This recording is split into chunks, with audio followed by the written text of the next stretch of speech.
Olá, bem-vindos a mais uma análise aprofundada aqui no nosso espaço. Olá a todos! Hoje a gente tem um material que vem direto do Bookcast, que é o podcast parceiro lá do canal Arqueobook. Isso aí. E nós vamos examinar de perto um livro específico e, assim, bastante controverso. O nome é O Talmudo Desmascarado, os ensinamentos secretos rabínicos sobre os cristãos. Só o título já entrega um pouco o tom, né? Exato. O autor é o reverendo I.B. Pranaitis, uma figura histórica, né? Sacerdote católico romano, doutor em teologia, foi professor de hebraico na antiga Academia Imperial Eclesiástica lá de São Petersburgo. Nossa, um currículo em tanto. Pois é. E o livro original foi publicado em 1892, veja só, em hebraico e latim.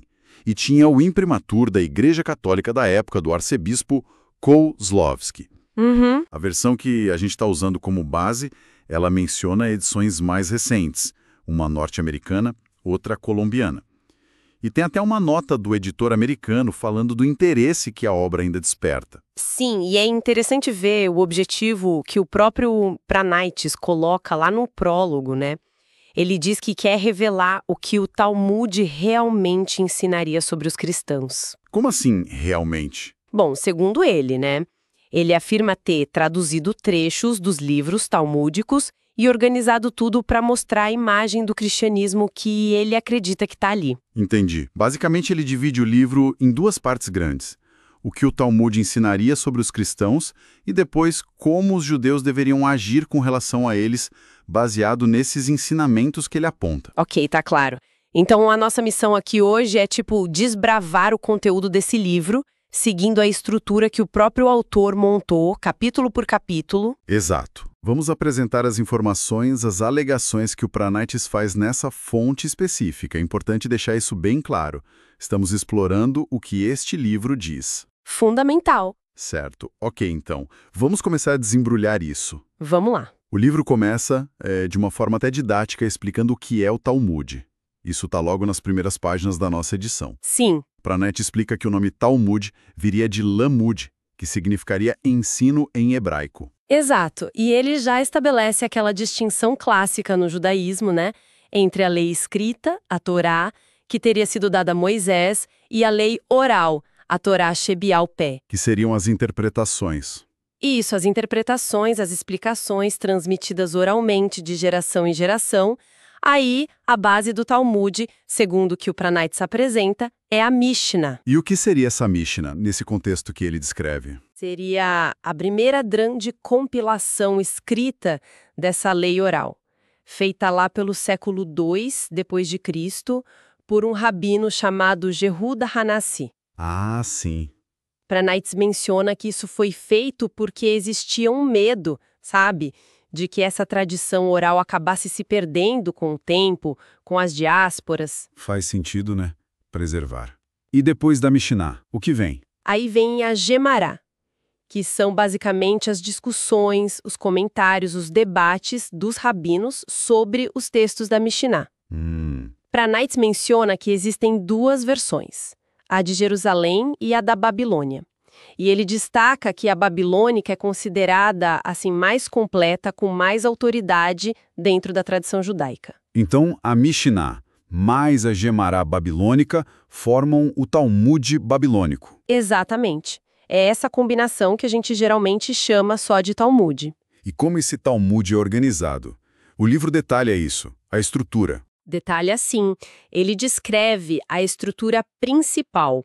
O Talmud é dividido em 6 grandes seções, chamadas Sedarim. Sedarim. Isso. Zeraim, que fala de agricultura, orações. Moed, sobre festas, o sábado. Nashim, que trata das leis sobre mulheres, casamento, divórcio. Nezikim, leis civis, criminais, danos, até a idolatria entra aí. É bastante coisa. Tem mais. Kodashim, sobre sacrifícios, o templo, e Tohorot, sobre pureza ritual. Uau! E cada uma dessas seções, o Sedarim, se divide em tratados menores, os Masectos, O Pranaites até lista alguns exemplos, tipo Berakot, que são as bênçãos, Shabbat, sobre o sábado, e por aí vai. Parece uma estrutura bem complexa mesmo. Além do Talmud em si, o Pranaites menciona outros textos que ele considera importantes para entender o quadro todo. Menciona sim, ele fala dos Tosef, que são comentários adicionais, tipo notas de rodapé mais elaboradas, sabe? Fala das obras do Maimônides, como o Mishnah Torá, que foi uma tentativa lá no século XII de codificar a lei judaica de forma mais organizada. Fala de um tal Jacob Ben Asher também. Mas ele dá um destaque especial mesmo para o Shulchan Aruch, que foi compilado por Yovev Karo já no século XVI. Shulchan Aruch. E qual a importância desse texto segundo o Pranaites? Por que o destaque? Aqui está um ponto bem central do argumento dele.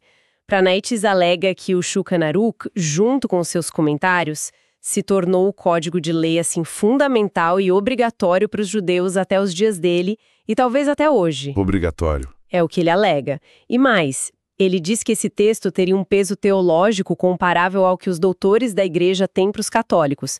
É uma afirmação bem forte sobre a autoridade desse texto na visão que ele apresenta. Entendi. É uma alegação significativa. E ele tenta sustentar essa visão de alguma forma? Como ele argumenta que o Talmud teria esse conteúdo problemático que ele quer desmascarar? A estratégia principal dele é citar eventos históricos e figuras de autoridade que, segundo ele, teriam condenado o Talmud no passado. Tipo quem? Ele menciona o imperador Justiniano, lá de Bizâncio, e depois uma lista de papas. Gregório IX, Inocêncio IV, Pio V, vários que teriam, em diferentes épocas, proibido, censurado ou até mandado queimar cópias do Talmud. Queimar o Talmud. Exato, alegando que continha blasfêmias ou conteúdo hostil ao cristianismo. Ele também cita a controvérsia reuschiliana, que foi um grande debate lá no século XVI sobre se deviam queimar ou preservar os livros judaicos. Entendi. Para o Pranaites, essas condenações históricas funcionam como uma espécie de prova. Ele usa isso para dizer, vejam, não sou só eu que digo, a própria história mostra que esse livro é problemático. Certo. E ele menciona outras fontes judaicas além do Talmud e do Shulchan Aruch, para basear as afirmações dele. Sim, sim. Ele lista outras obras. Menciona o Zohar, que é um texto central da Cabala. Místico, né? Isso. Fala de comentários diversos. Ele usa o termo biar, decisões legais, halahots, narrativas, haggadots, e também cita estudiosos anteriores que escreveram sobre o judaísmo, tanto judeus quanto cristãos, como Buxtorfius, Holling, gente que já tinha abordado o tema. E ele diz que usa essas fontes como... Ele afirma que usa de forma imparcial. Mas, claro, a gente tem que entender que a seleção e a interpretação que ele faz servem ao propósito do livro dele, que é desmascarar o Talmud, né? Com certeza. A seleção nunca é neutra. Bom, com essa introdução sobre a estrutura, as fontes que o Pranaites alega usar, acho que a gente pode entrar na primeira parte do livro mesmo, né?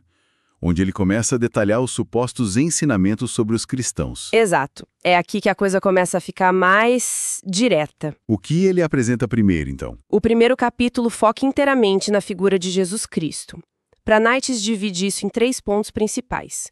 Os nomes que ele alega que o Talmud usa para Jesus, a vida de Jesus segundo essas fontes e os ensinamentos de Jesus, também na visão que ele atribui ao Talmud. Ok, vamos começar pelos nomes. Que nomes o Pranaites afirma que o Talmud usa para se referir a Jesus? Ele diz que não usam o nome Jesus. Ele alega exatamente isso, que o Talmud evita o nome Jesus e usa termos que ele interpreta como depreciativos ou, no mínimo, velados. Tipo quais? Ele lista alguns. Aquele homem, ele dá ao hebraico otoish, um certo Peloni, filho do carpinteiro, Nagar bar Nagar, e aquele que foi pendurado, Talui, que ele obviamente associa à crucificação. E ele vai além, diz que mesmo quando aparece o nome Jeshu, que é próximo de Jesus, seria na verdade uma abreviação maliciosa, significando algo como que seu nome e memória sejam apagados. Uma acusação bem grave. Pesado. E sobre a vida de Jesus, imagino que as alegações sigam essa linha. Bastante. São bem chocantes, na verdade. Pranaites afirma que o Talmud apresenta Jesus como filho ilegítimo. Ilegítimo? Sim, de um soldado romano chamado Pandira, e que teria sido concebido enquanto Maria estaria no período menstrual. Ele cita um tratado chamado Kala para isso. Nossa. E ele interpreta referências a uma figura chamada Estada, ou bem-estada, filho de Estada, que aparecem no Tratado Sanedrin como sendo sobre Maria, mãe de Jesus, pintando-a como adúltera ou prostituta. Que outras alegações sobre a vida de Jesus ele diz encontrar nesses textos? Ah, são várias. Ele alega que o Talmud diz que Jesus teria aprendido magia no Egito e contrabandeado esses conhecimentos para Israel, fazendo cortes na própria pele para esconder os feitiços. Cita os tratados Shabat e Sanedrin para isso. Magia? É o que ele alega. Diz também que Jesus era chamado de enganador pelos judeus da época e até usa os evangelhos como prova de que essa era a acusação judaica. Que foi pendurado na véspera da Páscoa, como diz o Sanedrin, que era um nécio e um louco, citando o Shabat. Louco. Sim, que praticou idolatria e enganou o povo, de novo citando o Sanedrin. Pranaites chega a usar o Zohar para dizer que Jesus teria morrido como um animal e ido direto para o inferno. Meu Deus! E ele ainda menciona Maimônides, que teria escrito que Jesus desviou o povo de Israel e tentou mudar a lei de Moisés. Um quadro bem sombrio da figura de Jesus, segundo essa interpretação do Pranaites. E quanto aos ensinamentos de Jesus, como ele os apresenta a partir do Talmud? A lógica que ele constrói é a seguinte: se Jesus era, na visão que ele atribui ao Talmud, um enganador, um idólatra, um mago, então seus ensinamentos só poderiam ser falsos e heréticos. Não teria como ser diferente. Entendi o raciocínio dele. E que seus ensinamentos seriam impraticáveis ou até contraditórios. Ele usa exemplos como a ideia de dar a outra face para argumentar que o Talmud veria isso como absurdo. Ok. Entendi a linha de argumentação dele sobre Jesus. Imagino que a visão sobre os seguidores de Cristo, os cristãos, que ele apresenta no capítulo seguinte, siga na mesma linha. Exatamente. O capítulo 2 é todo dedicado aos cristãos. E, de novo, Pranaites começa listando os nomes que, segundo ele, o Talmud usa para se referir aos cristãos. O principal seria Notzrim, que vem de nazarenos. Nazarenos, ok. Mas ele alega que existem outros termos com conotação negativa, certo? Sim, muitos. Ele lista vários e interpreta todos como sendo pejorativos quando aplicados aos cristãos. Por exemplo, Aboda Zará, que significa literalmente adoração estranha, mas ele traduz como idólatras. Akum, que ele diz ser adoradores de estrelas e planetas, embora historicamente o termo fosse mais amplo para pagãos. Minim, que ele traduz como hereges. Edom, que seria uma referência aos edomitas, mas que ele associa a Roma e, por extensão, ao cristianismo. Goi, a palavra comum para gentil ou nação, mas que ele insiste que é usada com desprezo nesse contexto. Ele continua a lista. Continua. Nocrim, estrangeiros desconhecidos. Amihaetz, literalmente povos da terra, mas que ele interpreta como ignorantes, plebe. Bazarvedam, carne e sangue, que ele diz significar carnais, não espirituais.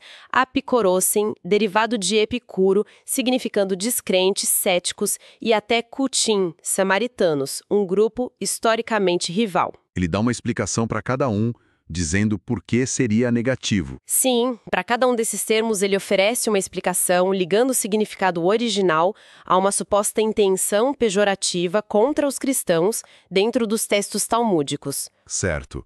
E além dos nomes, o que o Pranaites afirma que o Talmud ensina sobre a natureza ou caráter dos cristãos? Aí as alegações ficam ainda mais duras, se é que é possível. Primeiro, que são considerados fundamentalmente idólatras. Ponto. Idólatras. Sim, e que seriam piores que os turcos, ou seja, muçulmanos, segundo uma citação que ele atribui a Maimonides, que teriam uma inclinação natural para o crime, especialmente para o derramamento de sangue, e ele cita o tratado Abotazará para isso. Inclinação ao crime. É o que ele alega. E também que seriam sexualmente imorais, fornicadores por natureza, citando de novo Abotazará. Ele continua nessa linha de desumanização. Totalmente. Que seriam ritualmente impuros, que são comparados a esterco, a lixo. Ele cita uma fonte chamada Orá Shaim. E aqui vem o pior. que não seriam propriamente humanos, sendo mais próximos de animais. Como assim? Ele cita tratados como Keritufit, Jebamoth e o Zohar para dizer que os cristãos diferem dos judeus fundamentalmente e que essa diferença os coloca no nível das bestas. Cita fontes que diriam que eles só diferem dos animais na forma física ou que são até piores que animais. Nossa! Que se reproduzem como bestas, que seriam filhos do diabo, literalmente, e que suas almas viriam da Kélifa, que na Cabala é o lado impuro, a casca do mal. E o destino final deles, segundo essa visão? O inferno. Ele cita fontes como Rosh Hashanah e Iebamoth para dizer que o destino dos cristãos após a morte é o castigo eterno no inferno. É uma caracterização, assim, de aniquilação moral e espiritual completa. O livro aborda como o Talmud supostamente os veria? Aborda sim. Pranaites alega que os padres cristãos são vistos como sacerdotes de ídolos, especificamente de Baal. Baal? Sim.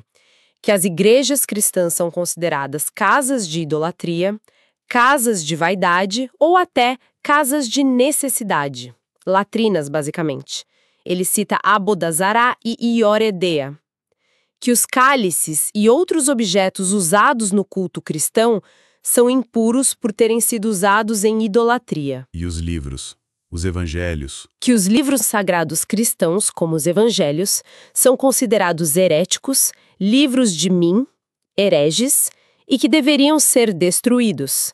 Ele cita uma passagem famosa do Tratado Shabat, que discutiria se deveriam queimar esses livros mesmo que contivessem o nome de Deus escrito neles. Queimar os livros. É a alegação dele. E continua, que as orações cristãs não têm valor, são chamadas pejorativamente de tifla, algo como insípido, vão, e que as festividades cristãs, o domingo, o Natal, a Páscoa, são consideradas dias de desgraça, de calamidade, e seus nomes deveriam ser evitados ou substituídos por termos negativos.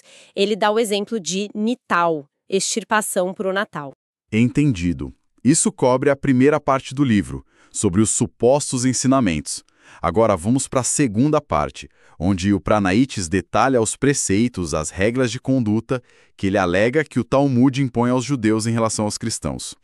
Qual é a ideia central que ele apresenta aqui? A alegação central do Pranaites, e ele resume isso bem no início da parte 2, é que justamente por serem vistos da forma extremamente negativa descrita na parte 1, idólatras, impuros, bestiais, etc., os judeus teriam 2 deveres principais em relação aos cristãos. Quais seriam? Primeiro, evitá-los ao máximo, se distanciar. Segundo, trabalhar ativamente para prejudicá-los e, em última instância, exterminá-los. É uma progressão bem definida no argumento dele. Começando pelo primeiro ponto, então. Como o Pranaites detalha essa suposta obrigação de evitar os cristãos? O que isso significa na prática, segundo ele? Ele dedica o primeiro capítulo dessa segunda parte inteiramente a isso. Os motivos que ele apresenta para esse afastamento são aqueles que já vimos.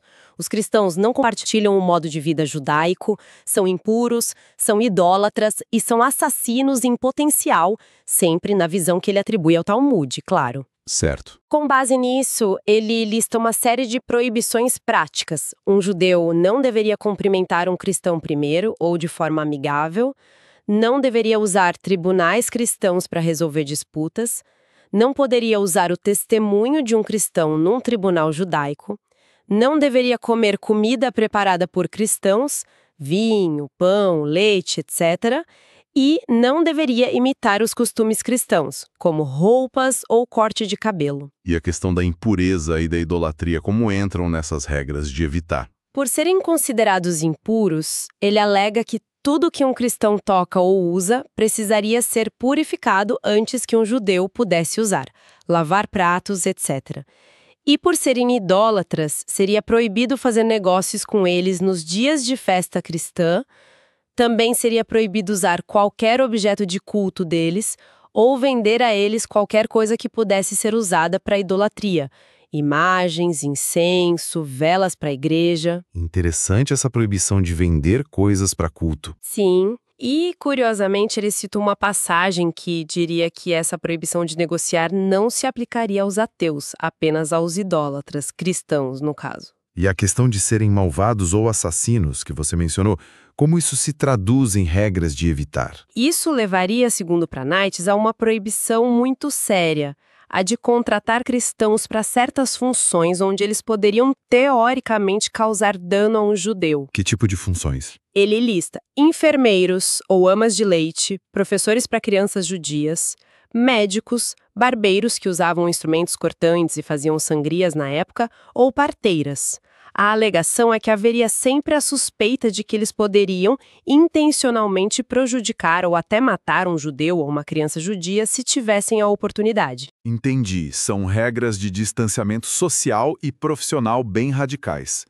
Mas você mencionou que o segundo dever alegado por Pranaitis vai além disso, é mais ativo, sobre prejudicar e exterminar. Exato. Como ele desenvolve essa parte? Essa parece ser a parte mais chocante do livro, imagino. Sem dúvida alguma, é o clímax das acusações dele.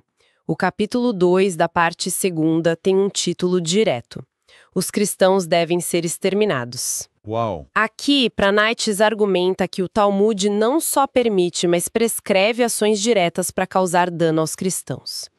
Ele começa com formas de prejudicá-los que não envolvem violência física direta, mas que visam enfraquecê-los. Que tipo de danos ele alega que são prescritos? São vários níveis. Primeiro, danos sociais e morais. Ele diz que é proibido fazer o bem aos cristãos, ajudá-los gratuitamente, proibido elogiá-los, que belo goi, ele cita como exemplo proibido, obrigatório falar com desprezo de sua religião e de seus ídolos, proibido dar-lhes presentes. E danos econômicos? Também, ele alega que é proibido vender terras a eles, especialmente na Terra Santa, proibido ensinar-lhes um ofício ou profissão para que não prosperem, e aí ele dedica uma seção específica à alegação de que seria permitido e até encorajado roubar dos cristãos. Roubar? Como assim? Ele cita fontes que interpretaria como dizendo que as propriedades dos goim, gentios cristãos, pertencem por direito aos judeus. Que não seria pecado ficar com dinheiro se um cristão pagara mais por engano. Que não seria necessário devolver objetos perdidos por um cristão. Que seria permitido fraudá-los em negócios e que seria permitido praticar usura, cobrar juros extorsivos contra eles, enquanto seria proibido entre judeus. Ele até menciona que um judeu poderia fingir ser cristão para enganar outros cristãos. Isso se estende à esfera legal também, segundo o livro. Tipo, em tribunais. Sim. Pranaitis afirma que seria permitido a um judeu mentir e até cometer perjúrio, ou seja, jurar falso sob juramento, em um tribunal, se isso for necessário para condenar um cristão ou para se livrar de uma acusação feita por um cristão. Ele cita fontes que diriam que um juramento feito a um goi não teria validade interna. Quer dizer, mentir em tribunal. Para prejudicar um cristão, sim, seria permitido, segundo a interpretação dele. Certo. E quanto a danos mais diretos relacionados à vida, à saúde? Ele volta a esse ponto aqui na parte dos preceitos. Alega que o Talmud proibiria ajudar um cristão que está doente, a menos que não ajudar trouxesse problemas ou inimizade para o judeu, que seria proibido ajudar uma mulher cristã durante o parto. E a alegação mais famosa nesse sentido, que seria proibido salvar um cristão que está em perigo iminente de morte. A imagem clássica é a do cristão que caiu num poço. O judeu não deveria ajudá-lo a sair, nem colocar a escada de volta se ela caiu. Essa do poço é bem conhecida como acusação antissemita histórica. Exatamente. E Pranaitis a coloca aqui como um preceito talmúdico literal. Isso tudo já é extremamente grave, mas o título do capítulo fala em exterminar. O livro realmente alega que há ordens diretas para matar cristãos? Sim, essa é a culminação de todo o argumento do Pranaitis. Ele afirma, categoricamente, que o Talmud ordena matar os cristãos. Matar. Sim, especialmente aqueles que são considerados hereges, meaning, traidores ou apóstatas, ou seja, judeus que se converteram ao cristianismo, esses seriam os piores. Ele cita passagens de tratados como Avodah Zarah e de códigos como o Shosen HaMishpat, que ele interpreta como mandamentos diretos para matá-los sem misericórdia. Alega até que um gentil que ouse estudar a lei de Israel, a Torá, mereceria a morte por isso. E ele elabora sobre quem deveria ser morto e por quê. Há alguma distinção? Falta. Que os cristãos, em geral, deveriam ser mortos por serem idólatras e por negarem a Torá, e que os líderes cristãos, os príncipes das nações gentias, ele menciona especificamente o príncipe de Roma, que seria o Papa, deveriam ser os primeiros alvos. A morte dele, segundo a interpretação de Pranaites de fontes como o Zohar, apressaria o fim do cativeiro judaico e a vinda do Messias. É uma escalada de alegações realmente impressionante. Ele chega ao ponto de dizer que todos os cristãos deveriam ser mortos, sem exceção. Chega. Ele cita fontes como um comentário no Avodah Zarah e o próprio Shulchan Aruch, que ele interpreta como dizendo que mesmo os melhores dos Goem, os mais justos, os mais morais entre os não-judeus, devem ser mortos. Não haveria exceção. Mesmo os melhores. É a alegação dele. E ele vai ainda mais longe. Afirma que matar um cristão não seria considerado pecado para um judeu. Pelo contrário. Como assim, pelo contrário? Seria um ato meritório, um sacrifício agradável a Deus. Ele cita fontes cabalísticas como o Zohar e o Sefer Or Israel para dizer que eliminar os klipoth, as cascas, os impuros, ou seja, os cristãos na interpretação dele, agrada a Deus, que depois da destruição do Templo de Jerusalém, o único sacrifício realmente válido que restou seria o extermínio dos impuros. Um sacrifício. Sim. E que aqueles que matam cristãos teriam um lugar de destaque garantido no céu, nos palácios celestiais. É a justificação religiosa máxima para a violência segundo a leitura que ele faz. Isso é extremo. Ele alega que essa obrigação de exterminar é algo constante, que não cessa? Exatamente. Que os judeus nunca deveriam parar de tentar exterminar os Goim, que não deveriam fazer paz com eles nem mostrar misericórdia, citando o Deuteronômio. Que onde os judeus tivessem poder não deveriam permitir que um idólatra permanecesse. Que todos os judeus teriam a obrigação de se unir e contribuir financeiramente para eliminar traidores que estivessem entre eles. E nem as festas religiosas impediriam isso. Não. Ele cita uma passagem do Tratado Pesachim, que interpretaria como permissão para cortar a cabeça de um idiota, um anharetz, que ele iguala a cristão, mesmo durante a festa do perdão, o Yom Kippur, se calhasse de cair no sábado. Difícil de acreditar. E ele conclui essa parte dizendo que o objetivo final de todas as ações e até mesmo das orações judaicas deveria ser a destruição da religião cristã e do poder dos gentios enquanto se aguarda a vinda de um Messias vingador.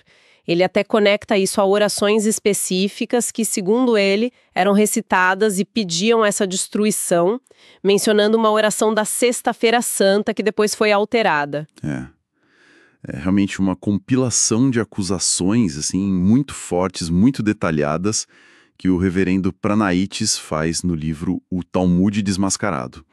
E ele atribui tudo isso diretamente a textos judaicos canônicos, como o Talmud, o Shulchan Aruch, o Zohar. Exato. É fundamental lembrar, mais uma vez, né? Estamos apenas relatando o conteúdo deste livro específico, as alegações feitas por este autor. Não estamos validando nem refutando nada aqui. Exatamente. Nosso papel aqui é expor o que a fonte diz. E é interessante ver como ele mesmo conclui o livro, lá no epílogo. O que ele diz no final? O Pranait reconhece que omitiu alguns textos por uma questão de brevidade ou para não abusar da paciência do leitor, como ele diz, mas ele afirma que o que ele apresentou é mais do que suficiente para provar a tese dele do tal ódio talmúdico contra os cristãos. Ele espera alguma reação. Sim, ele antecipa a repulsa que as citações, que ele chama de horríveis blasfêmias, podem causar no leitor cristão, mas ele reafirma que só mostrou o que estava escrito, que não não inventou nada. E ele dedica o livro à memória de amigos que, segundo ele, teriam sido mortos por inimigos do Talmud e outros perseguidos. E qual a mensagem final dele? Como ele fecha o livro? Qual a última impressão que ele quer deixar? É a prova de que ele não se calou diante do perigo, que cumpriu seu dever de dar testemunho da verdade. E aí ele cita o Evangelho de João, quando Jesus diz a Pilatos: "Eu vim ao mundo para dar testemunho da verdade." Forte essa citação final. Muito. E isso nos deixa, talvez, com uma questão para a gente pensar, né? Como que livros como este, que se apresentam como reveladores de supostas verdades secretas ou conspirações sobre um grupo religioso, acabam impactando a forma como esses grupos são vistos e como eles interagem ao longo da história. Qual o poder e a responsabilidade desse tipo de literatura? E é uma reflexão importante mesmo para a gente levar daqui. Bom, chegamos ao fim da nossa análise detalhada do conteúdo de O Talmud Desmascarado, do Reverendo Pranaitis, aqui como parte do Bookcast do canal Arqueobook. Foi denso. Foi bastante denso. Esperamos que esta exploração tenha sido, acima de tudo, esclarecedora, no sentido de mostrar o que esta fonte específica alega, como ela argumenta. Sim. E a gente quer muito saber o que vocês que nos ouviram pensaram sobre esta análise. Por favor, deixem seus comentários lá no vídeo, compartilhem com quem vocês acham que pode se interessar pelo tema. A conversa continua lá nos comentários, pessoal. Exato. E claro, não deixem de se inscrever no canal Arqueobook lá no YouTube e também seguir o canal no Telegram. Assim vocês ficam por dentro de todos os nossos conteúdos, das discussões, das futuras análises que a gente vai trazer. Isso aí. Muito obrigado pela companhia de todos e até a próxima. Até a próxima, pessoal.